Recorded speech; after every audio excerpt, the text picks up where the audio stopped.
Why do Bond songs generate so much news? Yeah, Bond girls, Bond song, Bond car, Bond car, and Bond himself. Bond women. Yeah. And there's always two.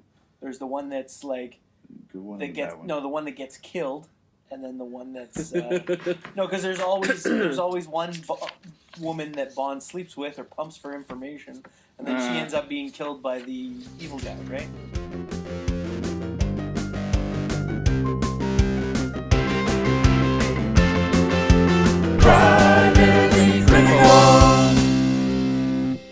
Hello, everyone, and welcome to Primarily Critical at Movies and After Party. This will be it. If you have not seen this film, we suggest you do so before listening any further. We got spoilers, trivia, and opinions like crazy, and we can't wait to share them. Good, bad, new, old, weird, or gross. We pass judgment on them all. Today, bad guys are vulnerable to fire extinguishers. My name is Steve. I'm here with Christian. and Greg. today we're covering Game Night. Game Night. It's on Netflix. Mm-hmm. I don't think it's a Netflix original. No. But, No. But yeah, it's all over the flicks of net. And The Flickster? no, That's wrong. That's something else. That's something completely else. Greg, you picked this. I did. Why did you pick it? Well, I picked it because I like the board games and I like the main actors in it, and I wanted to see what it was from the trailers. It looked like it was going to be a fun movie, and it wasn't wrong.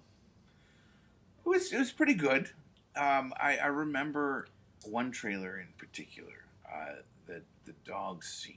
Yeah. In its entirety, which really kind of spoiled that for me in the movie. That's true. You know, yes. because I was like, oh yeah, this is the funny part, but I've already laughed at it. Yeah, that was the part of the trailer I was like, oh, they're never cleaning that up. yeah. That evidence is everywhere. You could just burn the house down. Yeah. But when I finally saw the movie, I was like, oh, it's not really evidence. You just ruined that guy's display. Yeah. Right. His marriage memoirs, or his marriage memorabilia. Yeah. From the wife that left him. From a wife that left. Yeah. Poor guy. She's not dead. She just left him.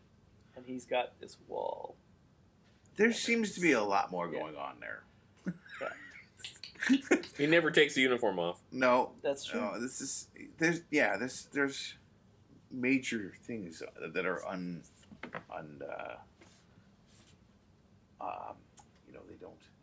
they don't get into it. They don't get into it. Anyway, so they're a super competitive couple, and they're trying to conceive, and Max has a stress problem, and Yes, that's right. That is in the movie. it's all in the movie. So they go over to his brother. What is his brother's name? Is it Brooks? Brooks. They go over to Brooks' house, and they're gonna have game night there. Well, and he plans this big thing, right? But the brother is built up as being always Rich. one step ahead or better, More successful, saintly than his brother, and that's the stress that's killing him, or not killing him. That's the stress that's killing killing his count. Yes, so that he can't. So they go about thinking that they're gonna figure out a way to beat him at his game, right? Yeah. To get him. I don't know. There were. Okay, so Brooks sets this thing up, and then he sets it up to be a false kidnapping, and then a real kidnapping happens. Well, and that's. I was laughing because I was like, "Is this an M. Night Shyamalan thing? Like a movie? Is this gonna be another? Yeah, another like twist? there's because there was a twist. What a twist! What a twist! I think there were like 3 twists. 2. I was Two confused. twists. I think there was a lot more twists than there were rational. Yeah, there were more, but I guess that's the thing. I enjoyed the movie, had a good time with it because I thought it was fun. Yeah, it was funny. But I agree with it. Like it's not. I don't Like you think got to you could- go in knowing what you're getting, kind of looking for that fun time, but you're not looking for like the world's greatest film. Yeah, and if you back up that twist a little, that triple layer of game night, it falls apart really quickly. Yeah. So like Brooks sets this thing up, and then it gets pulled apart by Gary and his actors, his felons who are doing him a favor, Which you don't know about. Yeah, you don't know about. Yeah. And then you think it's legit. And then Brooks is actually a shitty person, and he's in debt to some dude named the Bulgarian. The Bulgarian. Which is the big joke, because there's always someone like that cheats at board games. Yeah. And that's him. He's been cheating his whole life and whatnot. He's the guy that takes the Monopoly money and puts it in the in the bathroom or taped under the table, and then he goes to get more money. Right? You know? And he's like, I win again. It's like, yes, but you use 5 times the amount of money. Yeah. So whatever. Aren't there only, I think, 3 $500 bills in a standard Monopoly set? Yeah. So. Yeah. Did you order that off eBay? So in the end, he finally comes clean, and that he's been cheating the whole time, and his brother's been idolizing him or putting him up on that pedestal. Yeah. Unjustly? No. Undeservedly. There was 2 points where I thought this is going to fall apart. One, they say, let's not tell the cops what's going on. That happens pretty early on, and I thought, well, this is ridiculous. Why wouldn't they tell the cops? And there was another point where the brother actually rolls out of the moving car to surrender himself. Yeah. And I thought, well, this is a setup, right? It's another a twist that's going to happen later on down the road, but none of those are actually relevant. To the end of the movie. So I don't know. I was disappointed with Denzel Washington's cameo. Was it actually Denzel Washington? I don't think so. She thought so. Yeah, she thought so. Well, you gotta do your homework. If you're gonna sleep with celebrities. God. Yeah. Never interrupt somebody when they're introducing themselves. Yeah. A lot of people say I look like Denzel. Wait, you're not Denzel? And scene. Yeah. Exactly. And then Michael C. Hall was the big bad. Yes. That was kind of. He did good. He did. Yeah. I liked him. Yeah. I've always been a fan of him. Even before Dexter. How about his work? Did you like his work? Yeah, he's a handsome man, and I like his work. Yeah. He did 6 Feet Under, didn't he? I think he was on that show. Oh, with the morticians. Yeah. All the morticians. Yeah, you're right. He did. Yeah. It was good stuff. He's got a type 2. Always the dead stuff. No, yeah. No. Never mind. Cold-blooded killer. Yeah. Throughout the whole movie, you're expecting these big, massive twists, and they're there, but they're really expected. I mean, you're expecting them the whole time, right? Like, for instance, at the end of the movie, what's his Brooks? He's like, Pardon me. okay, you can get up, right? And he's just joking around.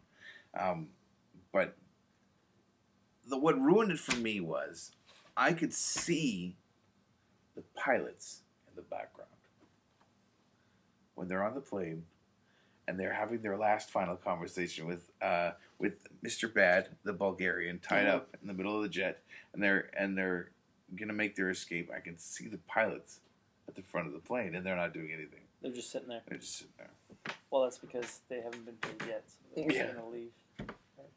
Wow, the guy that was going to wow. pay them is tied up. Well, now I'm not getting paid. So they're like, "Can I leave?" Well, we're not going to do anything. Yeah, I guess we won't leave. Anyway, after seeing that, I couldn't unsee it. Mm. And every time I'm thinking about the movie, that's all I see is just 2 pilots sitting in the background. I didn't see that, so I didn't. Did you see that? A little bit. I wasn't sure what was. I sort of lost the thread after they went to the underground fight club, the rich people fight club. Oh yeah. And I was It's like, real. why are they there? Yeah. Is this all a setup? How would you do that? How would you fake this? Yeah. Do you think those the unlikely the unlikely couple? Do you think they're gonna end up together? No, Oh, the smart British lady and the half-wit. yeah. No. Okay. No. Okay. But they were together at like the next game night, so that's implies it, doesn't it? It does. They also played around with that a bit. They said he tackled that one shooter near the end. Yeah. No, he didn't tackle the shooter. He tackled Logan, the fighter. Oh yeah. The Or fighter. maybe he wasn't Logan. He was he was Boomer. Yeah, Boomer. Mm-hmm. Because the rich people had named these fighters. Name the fighters like Oh, they yeah. were a prize. Not a prize fighter, a prize pet. Oh well, whatever. Yeah, sure. I guess, right? I mean, I've never been that rich. I've never been so rich that I didn't care what people. My God. Yeah. The movie had good music. I noticed. I did note that, especially during the credits. I was like, "Oh, this is a catchy tune." Did you notice, Craig? No, it didn't. Did you notice the music? No. Oh, the music was done by Cliff Martinez. Good job, Cliff. Should we get into the trivia? Sure. All right.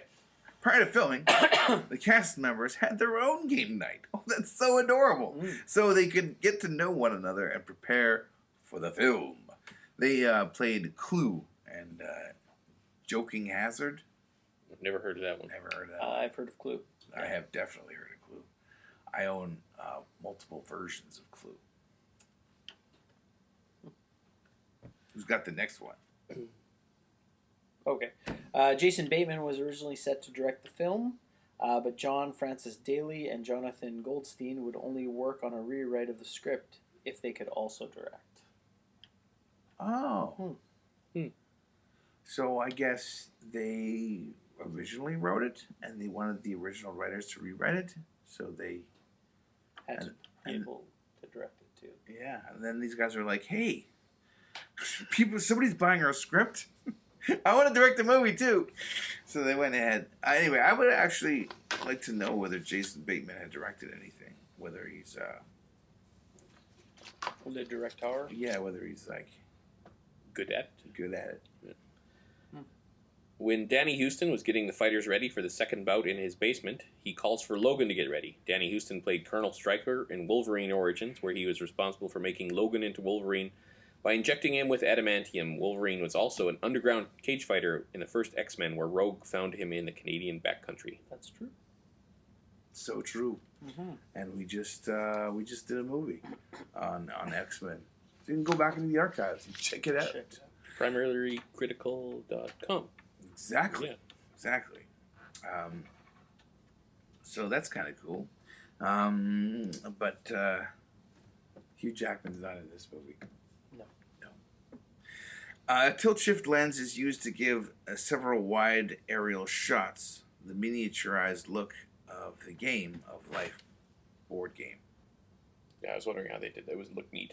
It did. It looked like little diorama houses, and then it melted into real houses. Mm-hmm. Yeah. Super cool. Yeah. Super cool. That's in case you can't afford aerial shots. But I guess with drones nowadays, it's pretty easy. Everyone and their dog, right? Yeah. Everyone on a dog could do an aerial shot. But can you do it properly? I think not. I think not. I can't do them, but I can comment about them. Yes. Yeah. I can talk shit about them. Yeah, Absolutely. exactly. I made I armchair quarterback that bad boy. it. Well, is that game night, gentlemen? Mm-hmm. Yep. Is all right. My name is Steve. I'm here with Greg. and Christian. we're primarycritical.com. Be sure to check out the website. We're across a lot of different podcast apps, YouTube. Check out our socials. We got a Discord thing going on down there. Please like, share, and subscribe. All that great stuff. Next week, Monday at noon, we're covering The Irishman. We're doing that with John and Phil. I just felt like I needed to watch this. This is, I think, Robert De Niro, Bobby De Niro's, and Al Pacino and Joe Pesci's final kick at the cat with the three of them doing a mob movie. So, I made sure it was on the list, and then it's going to be done, and we'll see you guys then for all that fun and glory.